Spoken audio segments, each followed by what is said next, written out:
हर कोई इस बात को समझना चाहता है कि अभी तक पूरा जो मुद्दा था वो यूक्रेन के नेटो का सदस्य बनने और न बनने को लेकर था, जिसको अग्रेसिव मोड में आकर हम देख रहे हैं कि युद्ध की स्थितियां हैं। लगभग 1 साल से ज्यादा का वक्त हो चुका है। अब स्थिति यह है कि फिनलैंड नेटो का सदस्य बन गया है।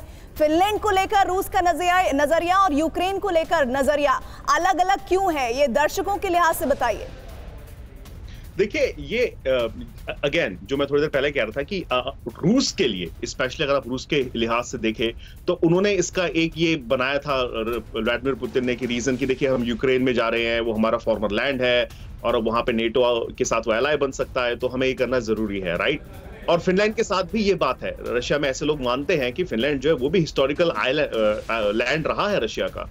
तो लेकिन कभी मुझे नहीं लगता कि रशिया ने इतना सीरियसली कभी सोचा होगा कि ये हो सकता है। और फिनलैंड भी, बाकी जो देश है वहां पे उनके साथ भी बहुत सालों से बात चल रही थी कि क्या वो नेटो ज्वाइन करेंगे नहीं करेंगे।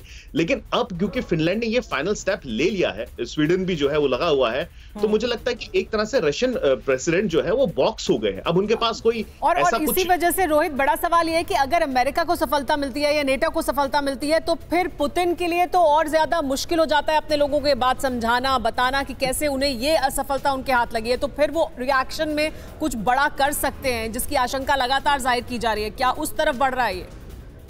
बिल्कुल ये हो सकता है। देखिए, मैं वही कह रहा हूं कि वो बॉक्स हो गए हैं। अब उनको एक तो पहले ही उन्हें बहुत अच्छा खासा बैक कैश मिल रहा था यूक्रेन वॉर को लेके।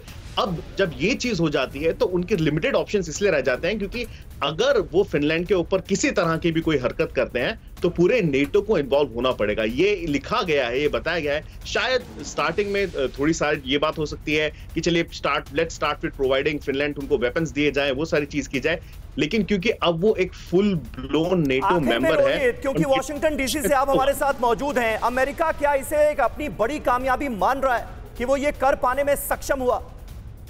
बिल्कुल। देखिए, जो बाइडेन जब चुन के आए थे तो उन्होंने कहा था कि I want to take America back, जहां पे वो हुआ करता था, जिस तरह से वो एक लीडर था, और उन्होंने ये करके दिखाया है। उनका जो स्लोगन था build back better, I think उसमें बिल्कुल सक्सेसफुल रहे हैं। और ये एक विक्ट्री लैप होगा जो बाइडेन के लिए, पूरे एडमिनिस्ट्रेशन के लिए, कि किस तरह से उन्होंने इतनी बड़ी एक, आप कहें, एक अपसेट कर दिया है पुतिन को।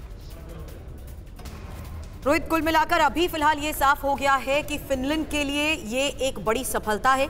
31वां नेटो सदस्य बन गया है और ऐसे में रूस की धमकी के तहत फिनलैंड की चिंताएं आने वाले वक्त में किस तरीके से बढ़ती जा रही है।